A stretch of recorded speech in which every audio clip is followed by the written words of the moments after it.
Jnana Yoga is very relevant in our times because people are becoming more and more intellectual,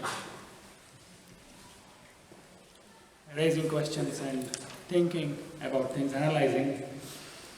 But at the same time, if you want to be a Jnana Yogi, you should think twice before uttering a word also. What are you meaning by that? You should think. Don't casually utter the words mind, consciousness and prana. Because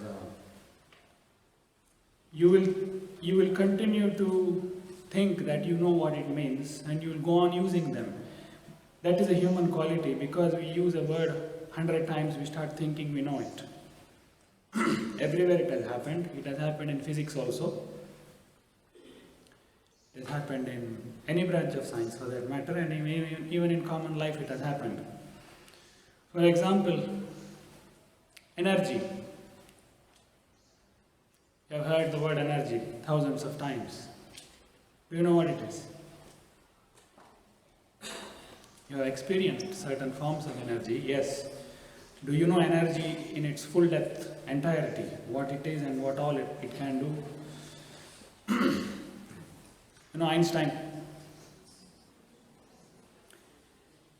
In the 1900, in the first decade of the 20th century, they were trying to analyze light. What is light?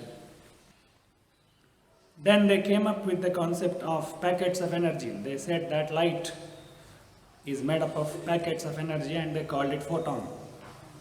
So if you remember high school, you may identify this word, photon. Light is made up of packets of energy, small packets of energy. But it was not fully understood. It was just proposed by Einstein himself. And he got Nobel for that in 1906 or something.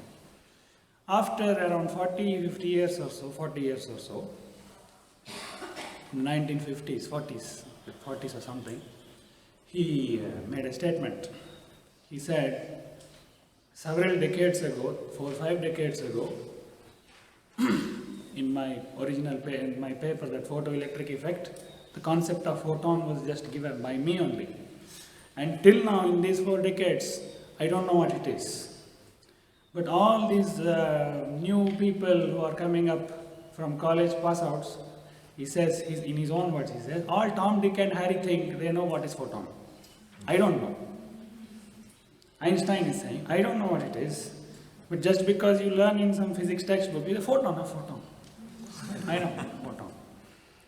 That is because the intellect is not probing, it is concluding and it is thinking it knows.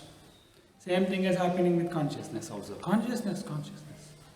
10 times you use the word, then you are not exploring, you are concluding. So whenever you use the word this, should be very clear that I don't know what it is. Anyway, I'll come back to this point. I just told this because I heard some conversation happening at the end of the previous class about something, consciousness, something. See, in the Upanishads they use the word Brahman, like how we use today, we use the word consciousness. They use the word Brahman. So don't use that word also casually. Brahman, Atman, uniting. When you ask somebody what is yoga, they will tell Brahman and Atman uniting. Atma Paramatma joining is yoga, I know. What you have done basically is you have replaced one unknown word with 3 unknown words.